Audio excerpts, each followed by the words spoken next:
Tugasku menemanimu.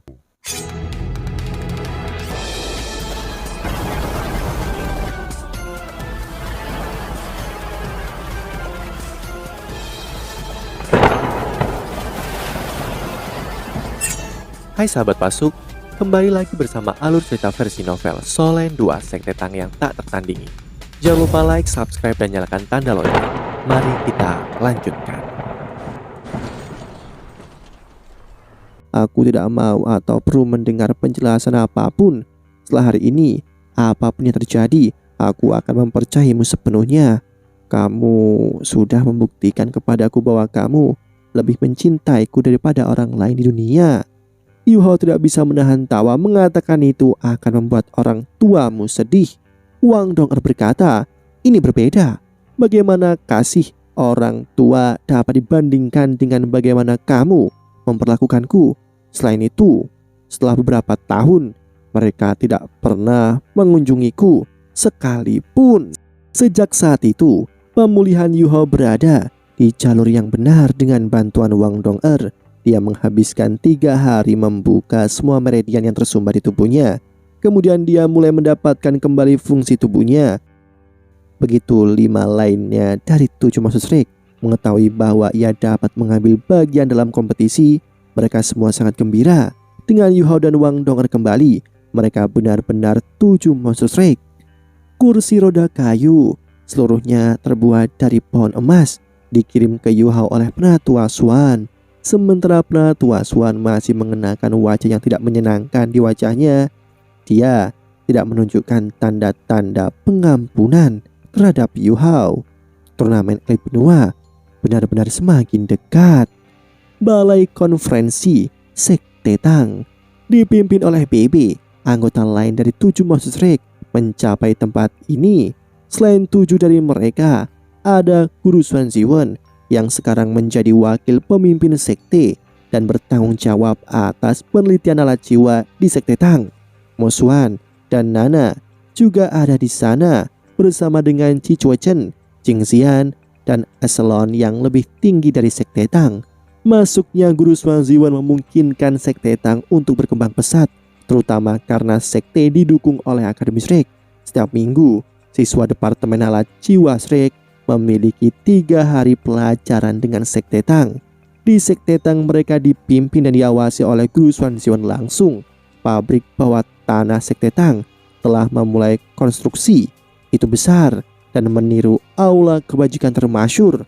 Pesatnya perkembangan Sekte Tang berarti bahwa banyak fasilitasnya tidak dapat mengimbangi, terutama karena itu kecil. Guru Xuan Ziwen mengusulkan sebuah ide dan 7 Monster Strike dan Akademi Shrek mendiskusikan sebelum mereka akhirnya setuju untuk membangun pabrik alat jiwa bawah tanah yang besar. Meskipun Departemen Alat Jiwa Akademi Shrek sedang berkembang, prioritas mereka masihlah mengajar. Karenanya, tidak mungkin mereka bisa merahasiakan semuanya. Beberapa alat jiwa tingkat tinggi tidak dapat diproduksi di Departemen Alat Jiwa Akademi Shrek. Akademi Shrek memutuskan untuk membantu Sekte Tang menyelesaikan pabrik rahasia setelah diskusi di Pavilion Dewa Laut. Bagaimanapun Sekte Tang terletak di dalam kota Shrek, artinya penting bagi pengembangan akademi di masa depan. Itu benar-benar tidak dapat diabaikan. Setelah beberapa putaran diskusi, Akademi Shrek memutuskan untuk mencurahkan uang, tenaga, dan logistik untuk menyelesaikan pabrik bawah tanah.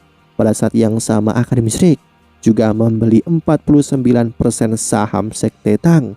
Ini berarti bahwa apapun keuntungan yang dihasilkan oleh Sekte Tang di masa depan, 49% darinya akan masuk ke Akademi Shrek. Namun, hak untuk memilih masih pada mereka. Tentu saja, sebagai pemegang saham terbesar adalah Sekte Tang.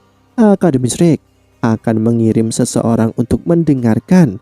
Kapanpun Sekte Tang membuat keputusan penting, pada saat yang sama seseorang dari Sekte Tang juga akan hadir di konferensi yang diadakan di Pavilion Dewa Laut. Awalnya BB telah merencanakan untuk menggunakan kesempatan ini untuk membiarkan Yu Hao melanjutkan tempatnya di Pavilion Dewa Laut. Namun Yu Hao memberi isyarat kuat kepada BB bahwa dia menentang rencana ini.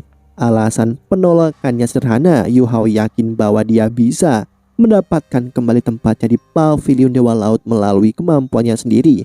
Untuk Sekte Tang, ini berarti bahwa mereka akan memiliki 2 perwakilan di meja konferensi. Bukankah itu hal yang lebih baik?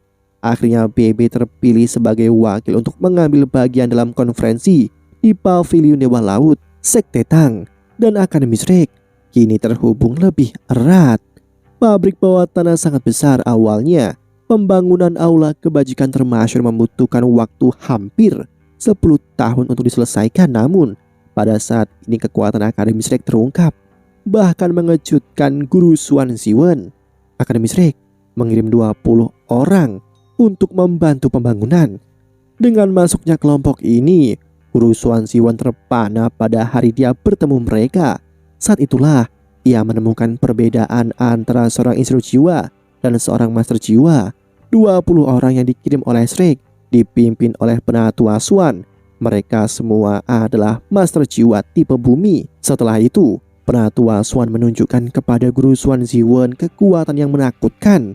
Dari Toti Doulo peringkat 98, hanya dalam 1 hari, gua besar bawah tanah digali oleh Penatua Xuan menggunakan kekuatannya yang mengesankan lebih jauh. Dia tidak benar-benar menggali tanah untuk dipindahkan ke tempat lain. Semua tanah dikompres ke dinding lubang dengan kekuatan jiwanya. Itu menyebabkan gua menjadi sangatlah kokoh dengan dinding yang sangat kuat. Orang harus tahu bahwa proses penggalian gua sangat sulit. Ketika aula kebajikan termasyhur pertama kali dibangun, pembangun tidak hanya harus mempertimbangkan situasi bawah tanah, tetapi pekerjaannya semua manusia biasa, dan mereka tidak bisa terburu-buru oleh waktu. Karena itu mereka membutuhkan hampir setengah tahun penuh untuk menggali. Kemudian mereka harus membentengi temboknya. Ini memakan waktu hampir 1 tahun lagi. Namun Penatua Xuan hanya membutuhkan 1 hari untuk melakukan semua ini sendirian. Setelah selesai, Penatua Xuan menyerahkan master jiwa tipe bumi lainnya ke Guru Xuan Ziwen ketika dia pergi untuk minum lebih banyak anggur. Di antara para master jiwa tipe bumi ini, 3 di antaranya adalah Feng Hao Doulo, 6 di antaranya adalah Doulo jiwa, dan sisanya semua setidaknya adalah kaisar jiwa. Beberapa dari mereka adalah guru, dan beberapa dari mereka adalah siswa dari halaman dalam. Mereka hanya membutuhkan 20 hari sebelum pabrik bawah tanah Sekte Tang selesai. Ini termasuk ventilasi, pasokan air, dan infrastruktur dasar lainnya.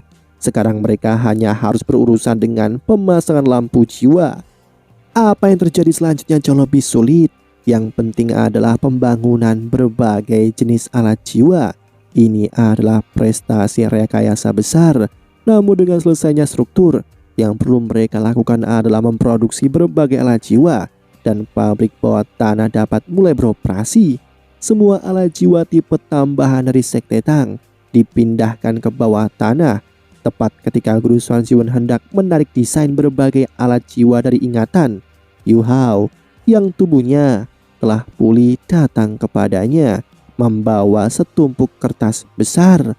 Meskipun Guru Xuan Ziwen adalah peneliti top dari aula kebajikan termasyhur, tidak mungkin dia bisa mengetahui detail konstruksi semua alat jiwa. Lagi pula, setiap alat jiwa tunggal membutuhkan banyak penelitian dan eksperimen sebelum bisa diselesaikan. Menurut rencana awalnya, dia akan membutuhkan setidaknya 3 hingga 5 tahun untuk menyelesaikan penelitian dan pengembangan alat-alat jiwa tipe pelengkap ini. Namun Yu Hao memberinya kejutan besar ketika dia melihat semua diagram alat jiwa tipe bantu yang sangat rinci ini. Insinyur jiwa kelas 8 yang sangat cerdas ini memandang Yu Hao dengan mulut terbuka lebar. Setelah lama tercengang tidak percaya, dia berkata, "Sekarang aku tahu apa yang kamu pelajari selama pertukaran pelajarmu." Dengan bantuan dari segala penjuru, Guru Xuan Ziwen bersumpah bahwa dalam 1 tahun dia akan membangun pabrik bawah tanah. Dalam waktu 3 tahun itu akan mencapai tingkat aula kebajikan termasyhur. Tentu saja ini dengan syarat bahwa dia memiliki sumber daya yang cukup. Yu Hao membawa semua logam mulia yang diperolehnya ke Xuan Ziwen. Pada saat yang sama, kekayaan besar kota Shrek mulai berlaku. Beberapa bisnis yang dikendalikan oleh Akademi Shrek Di kota Shrek mencurahkan semua sumber dayanya untuk pabrik bawah tanah. Sejumlah besar logam mulai dibeli dari setiap sudut benua. Akhirnya selama beberapa bulan ke depan, harga logam mulia di benua ini naik 10%. Tentu saja semua ini merupakan pemikiran sampingan dari 7 maksud Shrek, karena mereka akan segera pergi ke turnamen. Konferensi saat ini adalah yang terakhir sebelum turnamen dimulai. BB berkata, "Guru Swanziwen, kami akan menyerahkan pabrik bawah tanah kepadamu." "Ya," jawab Swanziwen, kepalanya diturunkan dan tidak ada yang tahu apa yang difikirkannya. Yu Hao yang duduk di sebelahnya bisa melihat bahwa mata Guru Swanziwen memerah. Sebuah aula kebajikan termasyhur baru akan diciptakan kembali dengan dia di puncak pimpinannya. Awalnya ketika ide ini pertama kali diusulkan, Guru Swanziwen sangat bersemangat sehingga ia hampir melompat ke udara. Bagi seorang insinyur jiwa, apa yang lebih penting daripada membuat alat jiwa hanya dengan kesempatan ini? Ia berjanji akan memberikan kuliah seminggu sekali di Akademi Shrek. Pada saat ini dia mungkin sedang memikirkan cara untuk membuat diagram baru untuk alat jiwa. Bibi berkata, "Kita akan pergi besok. Kami bertujuh akan pergi bersama dengan Nana, karenanya 8 dari kita akan berangkat. Saudara Ji, Saudara Mo, Saudari Zian, tolong jaga Sekte Tang." Kumpulan baru meriam panah ilahi Zuge akan dipasang di kota Shrek. Selain meriam jiwa stasioner, kita akan berhenti memproduksi jenis alat jiwa lain sehingga kita dapat memungkinkan untuk pembangunan pabrik. Kita akan kembali setidaknya dalam 6 minggu dan paling lama 2 bulan. Oleh karena itu, aku percayakan semua orang di sini untuk mengelola sekte tanpa kehadiran kami. Sebuah suara terdengar. Tidak ada oposisi. Pembicaranya adalah Jing Zian. "Saudari Zian, masalah apa yang kamu miliki?" Bibi bertanya. Jing Zian memandang Cicuo Chen yang berada di sisinya dan berkata, "Kami ingin pergi ke turnamen juga." Bebe tertegun ketika dia berkata, "Namun, bukankah kamu di atas batas umur?" Baik Jing Zian dan Cicuo Chen berusia lebih dari 20 tahun yang merupakan batas usia turnamen. Jing Zian mendengus dan berkata, "Jadi apa? Akan ada banyak master jiwa berkumpul di sana selanjutnya. Kami berdua akrab dengan kota cahaya. Jika kami pergi, kami dapat membantu kalian dengan beberapa hal dan bahkan melindungi kalian." Yu Hao tertawa. "Melindungi kami? Aku pikir kalian berdua pergi ke sana untuk menimbulkan masalah." Yu Hao paham mereka terlalu baik. Jika mereka pergi ke kota cahaya, mereka akan mencari orang untuk bertarung. Wajah Jing Zian memerah dan dia berkata, "Jadi apa? Ini adalah kesempatan yang bagus. Kami tidak akan melewatkannya selanjutnya. Lihat dirimu sendiri. Kamu membutuhkan seseorang untuk mendorong kursi rodamu, bukankah begitu?" "Benar, aku akan melakukan itu," kata Cicuo Chen dengan lugas. Matanya mengungkapkan tekadnya kepada semua orang. Mereka berdua telah memberi banyak BB masalah. Semua orang berusaha bersembunyi dari mereka, terutama Cicuo Chen, ketika niat pedangnya menjadi lebih kuat. Bahkan BB dan Susan Shi merasa sulit untuk mengalahkannya. Yu Hao tidak lagi takut pada mereka berdua. Dengan kondisinya saat ini, Cicuo Chen dan Jing Zian tidak akan melawannya. Yu Hao memandang BB yang berpikir sebentar dan kemudian berkata, "Baiklah, kalian berdua bisa mengikuti kami, namun aku perlu menjelaskan beberapa hal. Kalian berdua tidak bisa hanya menghabiskan waktu untuk mencari pertarungan. Aku harap kalian berdua memikul tanggung jawab merawat Yu Hao. Tubuhnya sekarang menghadapi keterbatasan parah, jadi aku akan membutuhkan kalian berdua untuk menjaganya." Cicuo Chen dan Jing Zian mengangguk. BB memikirkannya dalam kurun waktu singkat. Jika mereka berdua tinggal, tidak akan ada yang bisa mereka lawan. Mereka mungkin lari ke akademi dan menyebabkan masalah. Mereka akan seperti bom waktu jika mereka dibiarkan tinggal di Sekte Tang. Jadi lebih baik mereka untuk dibawa. Kali ini tidak ada guru yang menemani mereka. Mereka akan melakukan ini sendiri. Akademi Shrek tidak bisa mengirim master jiwa yang kuat untuk menemani mereka dan hanya bisa membiarkan guru yang bertanggung jawab atas tim Shrek melindungi mereka secara diam-diam. Dengan Cicuo Chen dan Jing Zian, kekuatan tim meningkat. Selama mereka tidak bertemu dengan Feng Hao Dolo, mereka seharusnya aman. Akademi Shrek, Pavilion Dewa Laut, halaman dalam. Ledakan bergema. Sebuah cahaya keemasan melintas seperti naga yang berputar. itu langsung mengecam Dae Hwa-bin. Wang Qi mengambil tongkat naga emas dan menatapnya dengan kasar ketika dia berkata, "Dengan kondisimu saat ini, kau ingin mengalahkan Yu Hao? Bahkan dengan satu tangan, dia masih bisa mengalahkanmu." Dae Hwa-bin menggertakkan giginya. Tidak ada kemarahan di matanya, hanya tekad murni. Dia meraung. Sekali lagi. Saat dia mengatakan itu, dia mengaktifkan keterampilan jiwanya sekali lagi saat dia bergegas menuju Wang Qier. Bukan hanya dia yang hadir, selain Tian, anggota lain dari tim Akademi Shrek, termasuk Wu Feng, Si Huanyu, Zhou Zichen, Zhou Jinsuan, Lan Su, Sulan Luo Luo, dan Zulu. Semuanya terluka. Setelah Wang Qi kembali akademi, mulai melakukan pelatihan khusus untuk kelompok ini karena mereka tidak memiliki guru. Wang Qi menjadi instruktur pelatihan mereka selama beberapa hari pertama. Metodenya sederhana dan keras. Mereka berkelahi, pertandingan 1 lawan 1 dan kemudian pertandingan tim. Pada awalnya banyak dari mereka yang tidak mau mendengarkannya, namun setelah Wang Qi mampu mengalahkan seluruh tim sendirian, mereka semua yakin. Dalam 2 bulan di bawah kepemimpinan Wang Qi, kemampuan tempur semua orang meningkat secara tajam. Secara khusus keinginan mereka untuk bertarung telah sangat diperkuat. Di antara mereka Dae Hwa-bin dan Wu Feng menunjukkan peningkatan terbesar. Keduanya memiliki obsesi dengan Yu Hao. Dan karenanya Wang Qi terus menggunakan Yu Hao untuk merangsang mereka. Ia bahkan mengatakan kepada mereka bahwa Yu Hao lumpuh karena kecelakaan, tetapi meskipun demikian, dia hanya membutuhkan 1 tangan dan hanya 1 tangan untuk meruntuhkan mereka. Wu Feng dan Dae Hwa-bin secara alami terpancing oleh pernyataan ini. Mereka dikalahkan oleh Wang Qi yang berdiri diam dan hanya menggunakan 1 tangan. Sejak saat itu, mereka berdua mulai berlatih dengan gila. Mereka sepertinya tidak mengalami kelelahan. Di bawah pelatihannya yang menyiksa seperti ini, kultivasi mereka meningkat pesat dan mereka menunjukkan peningkatan dalam setiap aspek. Sudah hampir waktunya untuk pergi. Di hadapan 7 monster Shrek, mereka tahu bahwa harapan mereka untuk menang masihlah tipis. Setelah Wang Qi mengalahkan Dae Hwa-bin sekali lagi, Wang Qi menyingkirkan tombak naga emas dan berkata dengan suara rendah, "Cukup untuk hari ini, kembali dan istirahat. Kita akan berangkat besok." Ketika dia mengatakan itu, semua orang tidak bisa menahan nafas lega. Dae Hwa-bin yang berbaring di tanah menghirup udara besar. Tubuhnya sakit namun dia masih merasakan prestasi. Dia memaksa tubuhnya turun dari tanah dan melihat sosok Wang Qi yang menghilang. Sebuah cahaya yang sangat panas melintas di matanya. "Kakak perempuan, tunggu," kata Zhou Zichen sambil berlari mengejar Wang Qi. Wang Qi berhenti memutar kepalanya dan menatapnya dengan berkata, "Apa?" Zhou Zichen terkikik.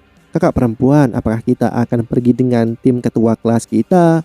Wajah Wang Qi berubah dingin dan dia berkata, "Apakah kamu ingin pergi bersama mereka?" Zhou Zichen batuk. Kemampuan perspektifnya kuat. Dia langsung merasa ada sesuatu yang salah tentang emosi Wang Qi dan dia buru-buru berkata, Tidak, aku hanya bertanya dengan santai. Aku mendengar bahwa Yu Hao telah terluka parah. Kami ingin mengunjunginya, tetapi pavilion Dewa Laut terlarang bagi kami." Wang Qi mendengus dingin. Dia adalah dia dan kita adalah kita. Kita akan pergi sendiri. Setelah mengatakan itu, dia berbalik untuk pergi tanpa menoleh. Ketika dia melihat sosok Wang Qi yang menghilang, Zhou Zichen tidak bisa menahan perasaan sedikit tertekan. Dalam beberapa hari terakhir, setiap kali mereka menyebutkan sesuatu tentang Yu Hao, Wang Qi akan menjadi sangat temperamental. Tidak ada yang tahu mengapa ini terjadi. Setelah 2 bulan di neraka, mereka takut dan menghormati Wang Qi. Dengan keterampilan dan kemampuan yang kuat, dia benar-benar mendominasi mereka. Mata Zhou Zichen perlahan merenung. Dia memikirkan turnamen sebelumnya dan bagaimana Yu Hao, Bebe dan yang lainnya mampu tampil sebagai juara meski hanya memiliki 3 cincin dan 4 cincin saat itu. Jantungnya penuh percaya diri.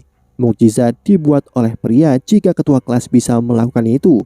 Di turnamen sebelumnya, mengapa kita tidak bisa melakukan hal yang sama? Seseorang menepuk pundaknya menyentak Zhou Zichen dari lamunannya.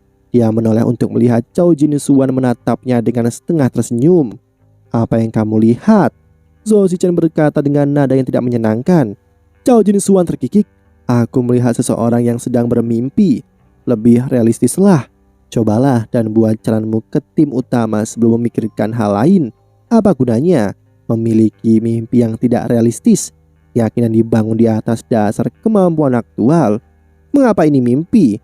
Zhou Zichen menoleh untuk mengakuinya. Suara Chong Jin Suan berubah. Tiba-tiba dia terdengar sangat mirip dengan Zhou Zichen. Juara, aku harus menjadi juara. Hahaha, betapa indahnya itu. Keindahan, haha, datang padaku. Pelukanku memang lebar. Mata Zhou Zichen melebar saat dia tergagap. Apa yang kau katakan? Chong Jin Suan menepuk pundaknya dengan ringan dan berkata, aku belajar dari ocehan tidur seseorang. Aku akan pergi dulu. Dengan itu dia berbalik untuk pergi dengan tenang. Hahaha. Tawa yang tak terkendali terdengar dari belakang. Zhou Zichen menoleh untuk melihat dan menyadari bahwa semua orang kecuali Dai Huabi dan Wu Feng yang sudah pergi sedang menatapnya. Lan Susu dan Lan Luo tidak bisa mengendalikan tawa mereka. Chong Jin Suan, aku akan memukulmu. Zhou Zichen berteriak dengan marah. Dia berbalik dan ingin mengejarnya, namun ketika dia kembali, Chong Jin Suan sudah menghilang. Fajar Kota Shrek Sekte Tang. 7 monster Shrek yang semuanya berpakaian santai dan Nana, Cicuachen dan Jing Xian pergi melalui pintu utama. Xuan Ziwen yang bertugas menjaga sekte tanpa kehadiran mereka tidak menemani mereka. Dia masih sibuk dengan pabrik rahasia. Di bawah atmosfer yang agak tidak resmi ini, seluruh kelompok menuju ke gerbang Barat Akademi Shrek. Yu Hao duduk di kursi roda yang terbuat dari pohon emas. Seseorang harusnya tidak meremehkan bahan yang digunakan. Pohon emas di Akademi Shrek adalah salah satu pohon emas terakhir di seluruh benua. Meskipun bukan satu-satunya yang tersisa, itu yang terbesar. 1000 tahun yang lalu, sekolah memutuskan bahwa tidak ada yang diizinkan menebang pohon itu. Itu adalah pusat dan harta akademi. Bahan-bahan yang digunakan untuk membuat kursi roda Yu Hao berasal dari cabang-cabang pohon emas yang jatuh secara alami, serta beberapa bahan mentah dari pavilion Dewa Laut. Nilainya tidak terkira. Pohon emas bertabur dengan energi tipe cahaya yang murni dan sangat hangat. Dalam cahaya lembut dari kursi roda, kaki dan lengan Yu Hao yang digunakan untuk menyimpan kekuatan asal energi pamungkas tidak akan rusak. Selain itu, di bawah cahaya-cahaya bergizi, tubuhnya akan pulih lebih cepat. Ini bermanfaat bagi penyerapan energi asalnya. Pada saat ini Cicuachen adalah orang yang mendorong kursi roda. Wang Dong'er biasanya menjadi orang yang melakukannya, namun Cicuachen sangat keras kepala. Hari itu dia berjanji untuk mendorong kursi roda Yu Hao. Pagi ini dia telah menunggunya di gerbang. Dengan tak tergoyahkan, Wang Dong'er tidak punya pilihan selain membiarkannya melakukannya saat Jing Xian melihat Yu Hao yang duduk dengan tenang di kursi roda dengan tangan dan kakinya yang tidak bergerak. Jing Xian tidak bisa menahan diri untuk bertanya, Yu Hao, lihat keadaanmu, mengapa kamu begitu bersikeras untuk mengambil bagian dalam kompetisi? Yu Hao terkekeh dan berkata, aku masih punya energi untuk disisihkan. Hehehe. Jing Xian menghela nafas dan berkata, aku rindu hari-hari ketika kita bertarung.